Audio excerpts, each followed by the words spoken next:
Hello guys, welcome to study फीलिया education. So दोस्तों, I hope आप सभी लोग बहुत बहुत अच्छे होंगे। और मेरी कामना है आप सभी के साथ आपकी हेल्थ बनी रहे, आपकी एजुकेशन अच्छे से चलते रहे, है ना दोस्तों। तो जैसे कि आप सभी को पता है दोस्तों, अभी जो हम सीरीज रन कर रहे हैं वो फ्रांस के इम्पोर्टेंट फैक्ट्स की रन कर रहे हैं, जिसमें हमने काफ़ी कुछ सीखा है ना। वो चाहे फ्रांस की जियोग्राफी से हो, और बाकी जो अपकमिंग फैक्ट्स हैं वो भी जियोग्राफी हिस्ट्री ये सब मिक्स्ड हैं दोस्तों, और इम्पोर्टेंट है एग्जाम पर्सपेक्टिव से, है ना, जो कि हम पढ़ रहे हैं। और उन सभी बच्चों से अपील है, मेरी रिक्वेस्ट है, जो भी इस वीडियो को पहली बार देख रहे हैं, जो भी नए हैं, वो इससे पहले कि जो पार्ट्स हैं, है ना, जो वीडियोस हैं, उनको ज़रूर देखें, क्योंकि सारी वीडियोस एक दूसरे से इंटर कनेक्टेड है ना, इंटरलिंक्ड है। तो दोस्तों चलो हम इसी पार्ट को आज आगे बढ़ाते हैं। तो देखते हैं दोस्तों। फैक्ट 16 है दोस्तों, आपको जैसे पता होगा दोस्तों, है ना ये। और ना भी पता हो तो मैं यहाँ पे आपको बताने वाला हूँ। ये जो लोएरे रिवर है फ्रांस की, तो ये फ्रांस की लॉन्गेस्ट रिवर है दोस्तों। जी हाँ दोस्तों, आपने बिल्कुल सही सुना। तो ऐसे क्वेश्चन बन सकता है दोस्तों, है ना, चाहे वो इफ्लू का दे रहे हो, आप एग्जामिनेशन अटेम्प्ट करने गए हो, या दून यूनिवर्सिटी का, जेएनयू का, है ना। तो वहाँ पे ऐसे क्वेश्चन बन सकते हैं, पूछा जा सकता है कि which is the longest river of France.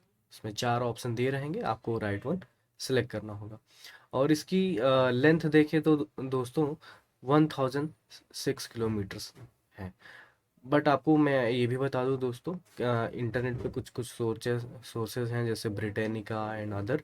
तो वहाँ पे थोड़ा सा आपको डिफरेंस मिल सकता है, कहीं पे 1020 किलोमीटर मिलेगा, या है ना 14 मिल जाएगा, 6। तो आपको इतना समझ के रखना है कि अराउंड 1020 के आसपास की इसकी लेंथ है ना। तो आप बिल्कुल मत अपने आप को रिस्ट्रिक्ट कीजिए कि नहीं 1000, सर ने पढ़ाया है 1006 किलोमीटर तो इतना ही होगा। आपको मैं आपको जो दूंगा अथेंटिक सोर्सेज से ये सारी इन्फॉर्मेशन दे रहा हूँ, कोई भी गलत डेटा नहीं होगा। बट हाँ, अगर एग्जामिनेशन में एग्जामिनर आपसे आपको ऑप्शन दे दे, अगर आपको ये ऑप्शन ना मिले, तो आपको ऑप्शन 1020 किलोमीटर, 16 14 इसी के आसपास मिल जाएगा, इसी के रेंज में, है ना। तो आपको राइट ऑप्शन सेलेक्ट करना है। कभी भी दो ऑप्शन आपको ऐसे नहीं मिलेंगे कि 1006 किलोमीटर और दूसरा ऑप्शन एक और हो जाए 1020, तो ऐसा ऑप्शन नहीं दिया जाएगा। तो बट हाँ, जो राइट ऑप्शन होगा वो इसी के आसपास का दिया जाएगा। और ये दोस्तों सिग्निफिकेंट है ये फ्रांस में रिवर, क्योंकि वहाँ पे जो आसपास का एरिया है, जिसे लोरे वैली बोलते हैं, वो फेमस है वाइन यार्ड के बारे में, जहाँ पे वर्ल्ड क्लास की वाइन्स प्रोड्यूस की जाती हैं। फ्रांस में काफ़ी फेमस है ना। और इसका जो सोर्स है दोस्तों रिवर का, ईस्टर्न मैसिव सेंट्रल से है। तो मैं आपको दिखा देता हूँ, ये वो जगह है जहाँ से इसका एग्जैक्टली सोर्स है, मोंटे ग्रेवियर दे जोंग, है ना। तो ये चीज़ें आप देख सकते हो। मैं आपको मैप पे दिखाता हूँ द ईस्टर्न मैसिव सेंट्रल। पहले तो हम देख लेते हैं मैप। ये यूरोपियन कंट्री है ना, जहाँ पे मैं कर्सर कर रहा हूँ दोस्तों, है ना। ये पूरा पार्ट मेडिटरेनियन सी है। ये कोर्सिका आइलैंड है, जैसे मैंने बताया था, नेपोलियन का बर्थ भी हुआ था इसी आइलैंड पे। और ये है फ्रांस, जिसके बारे में हम अभी पढ़ रहे हैं। जर्मनी हम पढ़ चुके हैं। इसकी नेबरिंग कंट्री है Belgium, Luxembourg, Switzerland, Italy, Monaco, जो कि यहाँ पे दिख नहीं रहा है, एंड्रो एंडोरा एंड स्पेन, है ना। इसके वेस्ट में है बे ऑफ इसके, जो कि अटलांटिक ओशियन में है। और नॉर्थ में देखें तो इंग्लिश चैनल है दोस्तों, जो कि यूनाइटेड किंगडम और फ्रांस के बीच अ, में मैरीटाइम बॉर्डर बनाती है ना, एक नैरो पासेज है यहाँ पे। तो स्टेट ऑफ जो यहाँ पे है ना। तो ये चीज़ें आपको ध्यान रखनी है। तो अब देखते हैं दोस्तों, यहाँ पे है ऐसे, जहाँ पे मैं कर्सर कर रहा हूँ, ये है मैसिव सेंट्रल, और यहीं से ये लोरे रिवर निकलती है और फ्लो होती है, अपने वाटर जो है ड्रेन करती है अटलांटिक ओशियन, है ना। इसमें आप ये देख सकते हो बे ऑफ बिस्के में, है ना। तो आगे देखते हैं मैप और मैंने लगाया आपके लिए। ये है फिजिकल मैप दोस्तों, और ये देखें, ये है आपका मैसिव सेंट्रल, है ना, ये माउंटेन रेंज है मैसिव सेंट्रल। और यहीं से ये देख रहे होगे ना, ऐसे निकली हैं, इनकी ट्रिब्यूटरीज हैं आगे जो कि मिलती हैं लोरे रिवर में। और ये देखें नैनते शहर है कुछ, है ना, ये फेमस शहर है, और यहाँ पे फिर ये ड्रेन हो जाती है। तो ये चीज़ आपको याद रखना है दोस्तों। और ये जैसे एल्प्स आपको दिख रहा होगा, मैंने पढ़ाया भी था, इटली और फ्रांस के बीच में नेचुरल बाउंड्री फॉर्म करती है। ऐसे स्विट्जरलैंड और फ्रांस के बीच में जूरा माउंटेन है, और जर्मनी और फ्रांस के बीच में है वो वोस्गैस माउंटेन, है ना। तो और नीचे एक और है जो कि इम्पोर्टेंट है, एग्जामिनेशन में पूछा गया है और पूछा भी जा सकता है, पायरनीज माउंटेन रेंज, जो कि स्पेन और फ्रांस के बीच में है, नेचुरल बाउंड्री फॉर्म करती है ना। आगे बढ़े, चलो अगला फैक्ट है दोस्तों, हमसे पूछा जा रहा है। पूछा क्या है हम बता रहे हैं आपको। France share its longest border with Belgium. जी हाँ दोस्तों, तो मैं आपको बताऊं दोस्तों, जो फ्रांस की लॉन्गेस्ट बॉर्डर है, जो अपनी लॉन्गेस्ट बॉर्डर वो फॉर्म करता है वो बेल्जियम के साथ। ये इसकी लेंथ है, आप देख सकते हो 652 किलोमीटर से 659 किलोमीटर के बीच की, है ना, ये रेंज है। और आप ये मैप को देख के थोड़ा सा कंफ्यूज मत होइए, मैं आपको इसको समझाता हूँ। ऑल्दो एक फ्रेंच की टेरिटरी है जिसको हम फ्रेंच गुयाना बोलते हैं। ये साउथ अमेरिकन कॉन्टिनेंट में एक कंट्री है ना, फ्रांस की टेरिटरीज है ना। और नॉर्थ उसके साउथ में ब्राज़ील है, ये आप देख रहे होगे। इसी के नॉर्थ में है फ्रांस की ये टेरिटरीज, और ये है सूरीनेम, जहाँ पे ये 730 किलोमीटर की बॉर्डर शेयर करता है किसके साथ, ब्राज़ील के साथ, है ना। ये देख सकते हो, ये है अटलांटिक ओशियन, ये है सूरीनेम, इधर भी आपकी बॉर्डर फॉर्म कर रही है, और यहाँ पे ब्राज़ील। आपको पता है दोस्तों, साउथ अमेरिका की largest country area wise Brazil है ना। तो नो डाउट, तो ये यहाँ पे पूरा अमेजन फॉरेस्ट है जिसको आप जानते होंगे ना, अमेजन के नाम से। सो और मोस्टली ब्राज़ील में भी लाई करता है, इधर भी।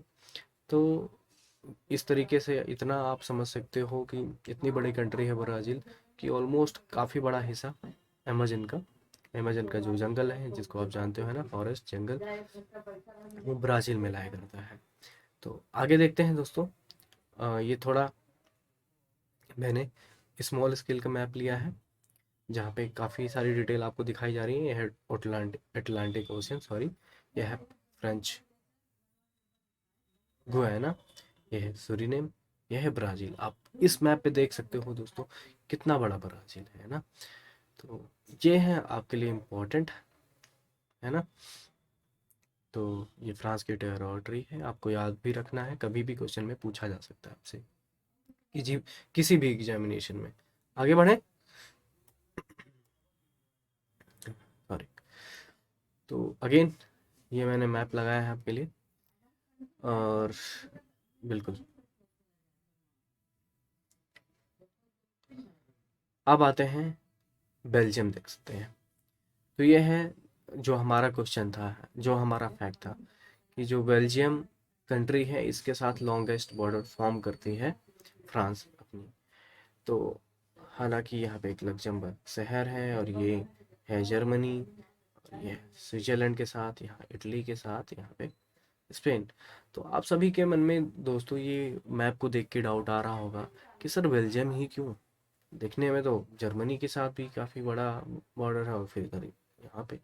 मैं आपको बता दूं दोस्तों, ये स्मॉल स्केल मैप है जिस पे क्या होता है दोस्तों, लार्जर एरिया को दिखाया जाता है, रिप्रेजेंट किया जाता है अर्थ के लार्जर पार्ट को।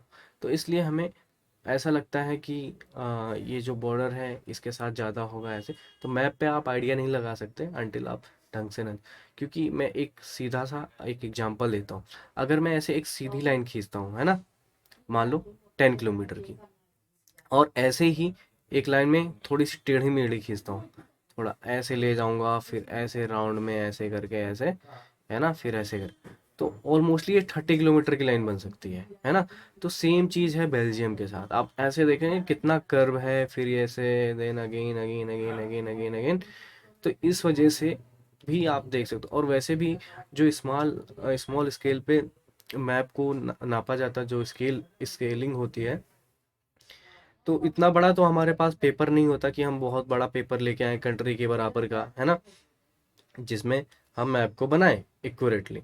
तो इसीलिए हम छोटे से पेपर पे पूरी कंट्री, इवन पूरा कॉन्टिनेंट, जो स्मॉल स्मॉल स्केल का मैप होता है, उस पे हम रिप्रेजेंट करते हैं, दर्शाते हैं।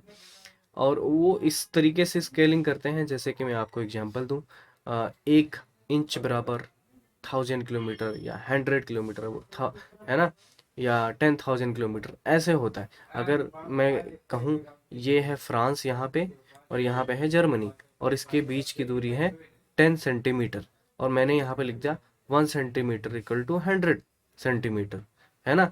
तो टोटल जो लेंथ हो गई 1000, मैंने यहाँ पे बोला 1 सेंटीमीटर इक्वल टू 100 किलोमीटर, तो यहाँ पे टोटल जो लेंथ हो गई फ्रांस और जर्मनी के बीच की, वो 1000 किलोमीटर की। तो इसी तरीके से हम रिप्रेजेंट करते हैं। आई होप आपको समझ में आ रहा होगा, क्लियर होगा मैं कहना क्या चाह रहा हूँ। मैं कहना यही चाह रहा हूँ दोस्तों, आप मैप को ये देख के नहीं बता सकते किस कंट्री के साथ लार्जेस्ट लॉन्गेस्ट बॉर्डर या शॉर्टेस्ट बॉर्डर शेयर करता है फ्रांस, है ना। तो ऑब्वियसली अगर इस एक स्केलिंग होती है, जो स्केल का मैं एग्जांपल दे रहा था, इसी तरीके से बेल्जियम जो कंट्री है ना, फ्रांस के ईस्ट नॉर्थ में, या नॉर्थ में, ऐसे देखा जाए नॉर्थ में ही है, तो इसी के साथ लॉन्गेस्ट बॉर्डर शेयर कर सकती है। और जैसे ये चीज़ मैंने आपको बताने के लिए यहाँ पे बताया भी है, जो स्मॉल स्केल का मैप होता है, वो अर्थ के एक पार्ट को, है ना, गिवन पार्ट को रिप्रेजेंट करता है स्मॉल मैप पे, है ना, small area of the map पे। तो जैसे कि देखें यहाँ पे हम अटलांटिक ओशियन इतना बड़ा है, फ्रांस बड़ा है, स्पेन, तो एक स्मॉल पीस ऑफ पेपर पे हम रिप्रेजेंट कर देते हैं अर्थ के एक पार्ट को, है ना। और वहीं लार्ज स्केल वाला जो मैप होता है, उस पे हम छोटे से एरिया को, लाइक विलेज को या टाउन को, और काफ़ी डिटेल में हम बता पाते हैं।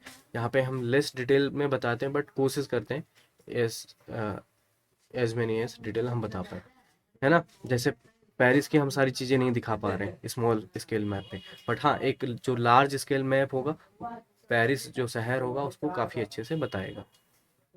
तो ये रही दोस्तों स्मॉल स्केल मैप की, ये भी जियोग्राफी का इम्पोर्टेंट पार्ट है, आपको समझना चाहिए।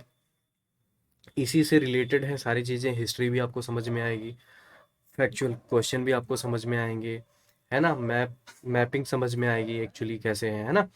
तो ऑलमोस्टली मैं आपको विश्वास दिलाता हूँ दोस्तों, जितने भी पेपर दोगे, अगर आपकी जियोग्राफी अच्छी हो गई, है ना, तो जियोग्राफी से ऑलमोस्टली 10 क्वेश्चन 12 क्वेश्चन आ जाएंगे, वो आप इजीली कर लेंगे अगर आपको आती हो। और इसी से आप बाकी के भी क्वेश्चन को आप इजीली सॉल्व कर सकते हो, है ना। चाहे वो अ, आपसे पूछ लें क्वेश्चन, उसमें क्या बोलते हैं, लाइक हिस्ट्री से रिलेट करता हो, है ना, हिस्ट्री से रिलेटेड भी होता है, उससे क्वेश्चन हो कोई, तब भी आप सॉल्व कर लेंगे। और चाहे आपसे क्वेश्चन रीजनिंग में पूछ लिया जाए, ऑड मैन आउट आउट करके, है ना, आता है ना, 4 ऑप्शन दे दिए जाते हैं, उसमें से जो डिफरेंट डिफरेंट वन होता है वो पूछ लिया जाता है, तो काफ़ी हेल्प करता है, आपको समझना चाहिए। तो ये रही यहाँ पे ज्ञान की बातें। अब ये है दोस्तों थोड़ा लार्ज स्केल में, अब इसकी बाउंड्री को और करीब से देखोगे ना, और टेढ़ी मेढ़ी है, और जितना ही टेढ़ी मेढ़ी हो उतनी लॉन्ग हो सकती है ना।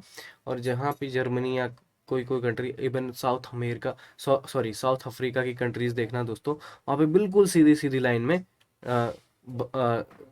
बॉर्डर फॉर्म करती हैं एक दूसरी कंट्री के साथ, साउथ अफ्रीका में, है ना। और यहीं पे आप इस तरीके से की बॉर्डरिंग देख सकते हो। तो जिसकी वजह से जो आपका बेल्जियम है फ्रांस के साथ लॉन्गेस्ट बाउंड्री शेयर कर सकता है। तो आई होप सारे डाउट आपके यहाँ पे क्लियर हो गए दोस्तों, है ना। अगला फैक्ट मैं ले रहा हूँ दोस्तों आपसे, आपके साथ same, France share it's shortest border with Monaco. जो मोनाको कंट्री है दोस्तों, और इसकी जो कैपिटल है मोनाको सिटी ही है, और जो फ्रांस का एक शहर है नाइस शहर, मैं आपको अभी दिखाऊंगा मैप में भी। नाइस शहर के साथ अराउंड 15 किलोमीटर का बॉर्डर शेयर करता है वेस्ट में, और इटली के साथ 8 किलोमीटर का बॉर्डर शेयर करता है ईस्ट में। ये है दोस्तों मैप।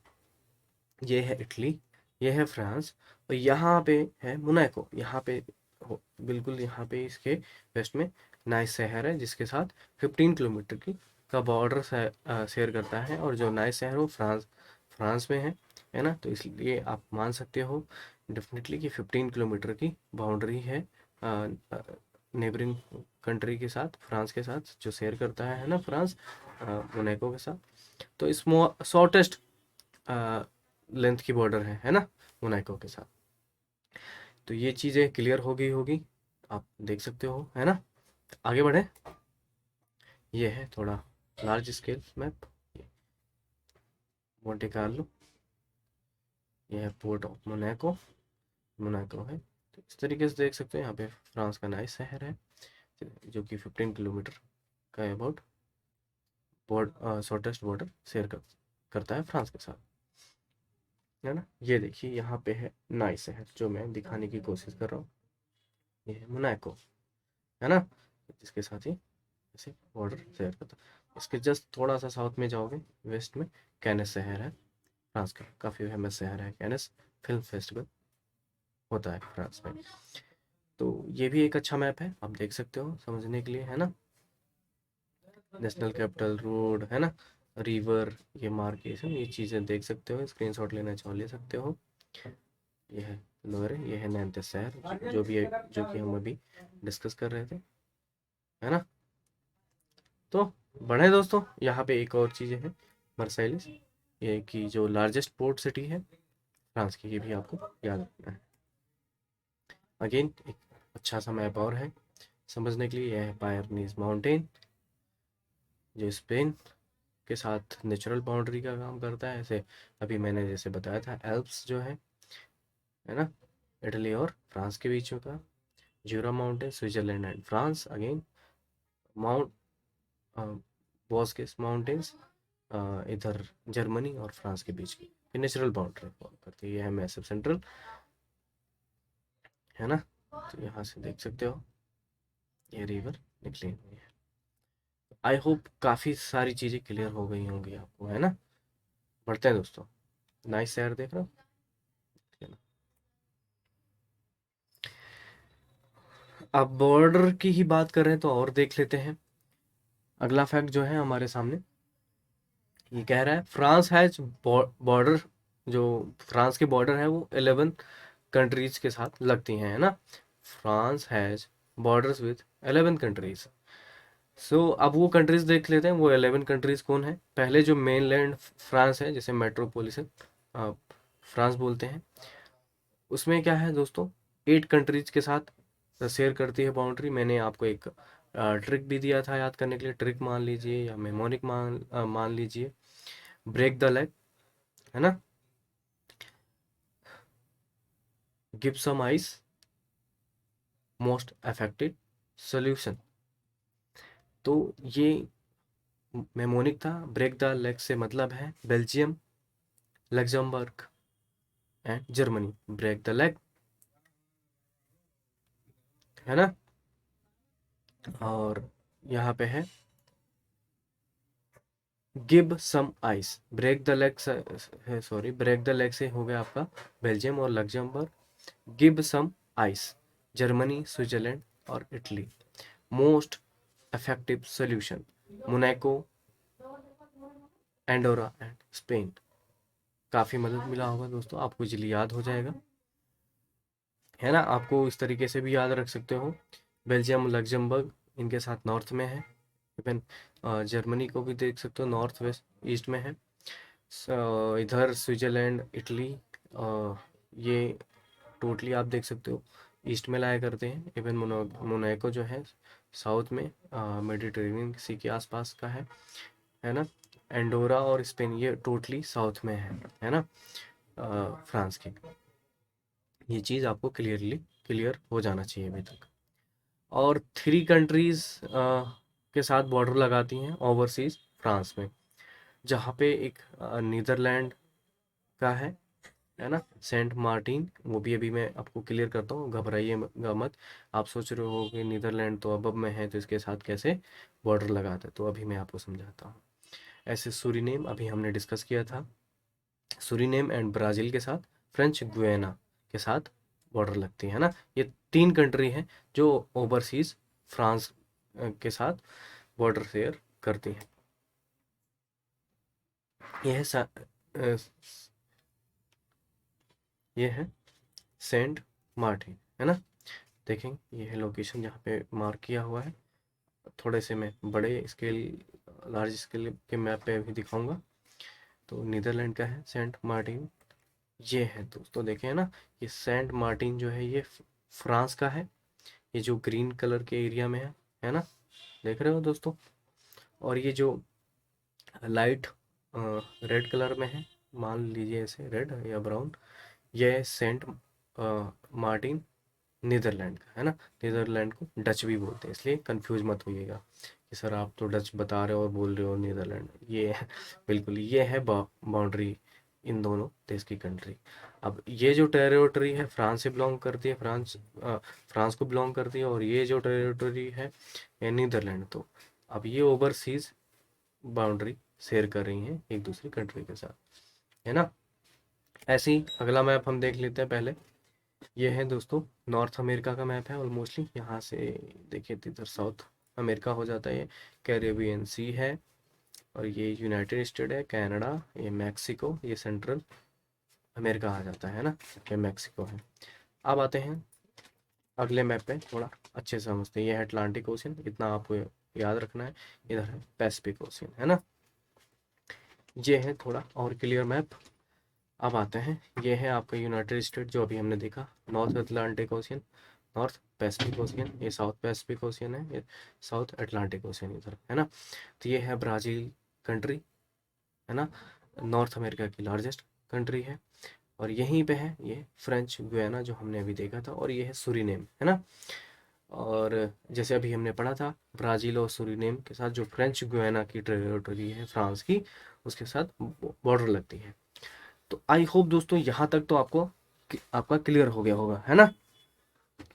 तो दोस्तों जो पिछले 2 वीडियोस में मैंने आपसे क्विज किए थे, उसको यहाँ पे डिस्कस कर लेते हैं। जैसे मैंने प्रॉमिस किया था आप सभी से कि आने वाली वीडियोस में वो क्विज का मैं सोल्यूशन डिस्कस करूँगा, जो मैंने आप सभी से पूछा था, क्योंकि इम्पोर्टेंट था दोस्तों, है ना। तो जो भी बच्चे क्विज को फॉलो नहीं कर रहे हैं प्लीज़ फॉलो करें। जो भी मैं क्वेश्चन कर रहा हूँ प्लीज़ आप सर्च करें, अपने नोट्स बनाएं, उसमें लिखें भी, क्योंकि मैं वही क्वेश्चन पूछूंगा जो इम्पोर्टेंट होंगे एग्जाम पर्सपेक्टिव से दोस्तों, है ना। और जब मैं आपसे पूछता हूँ कमेंट में अटेम्प्ट करने के लिए, प्लीज़ उसी टाइम पे आप वीडियो को पॉज करें। पता है तो आप तभी अटेम्प्ट कर लें, नहीं पता तुरंत सर्च करें, उसको नोट भी करें अपनी और लिखें। इससे क्या होगा दोस्तों, आपको इजीली याद हो जाएगा, एक स्टोरी बन जाती है दोस्तों, एक इवेंट वहीं पे क्रिएट हो जाता है आपके माइंड में, है ना। और ये बहुत ही टेस्टेड एंड ट्राइड मेथड है लर्निंग प्रोसेस का, है ना। ये हमें अपनी प्रैक्टिस में लाना है। तो देरी ना करते हैं, सोल्यूशन को डिस्कस करते हैं, है ना। ये जो पार्ट 6 वीडियो गया था फ्रांस के इम्पोर्टेंट क्वेश्चन का, उसी में मैंने पूछा था। हालांकि मुझे माफ़ कर दीजिएगा दोस्तों, मैंने जो दूसरा क्वेश्चन है थोड़ा गलत पूछ लिया था। मैंने यहाँ पे पॉपुलेशन पूछ लिया था, और वो भी रिलीजन नहीं लगाया था। हालांकि ये एग्जैक्टली मेरा पूछने का मतलब ये था। चलो, पहला जो क्विज था आपसे पूछा गया था, फ्रांस की पॉपुलेशन बताएं।